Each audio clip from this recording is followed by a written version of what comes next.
Hello, this is Corrine from Shakes Bakes, and I want to talk to you about lemon balm. That's actually a relative of the mint plant, and it grows quite similar. And if you're in a situation like me where you grow your own and you're in an abundance, I'm going to actually show you how to freeze lemon balm. It's really easy.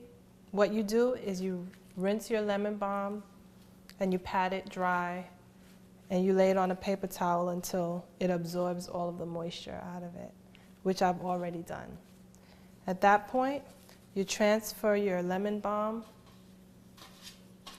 over to a cookie sheet, and you take it out, and we're going to put this in the freezer for 3 hours. 1 second. So this is actually what frozen lemon balm looks like. As you can see, the leaves are quite darker, and you can tell that they're frozen right now.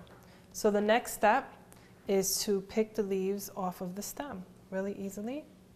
Just pick them off while they're still frozen. So as soon as you get all your leaves out, you want to have a seal-tight container. Something very similar to this.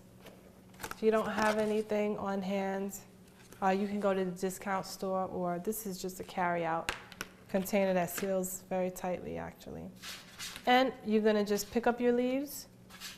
You're going to put in your seal-tight container, just like that. Almost done. You try to do this quickly before it thaws, because it thaws so easily. And that's it.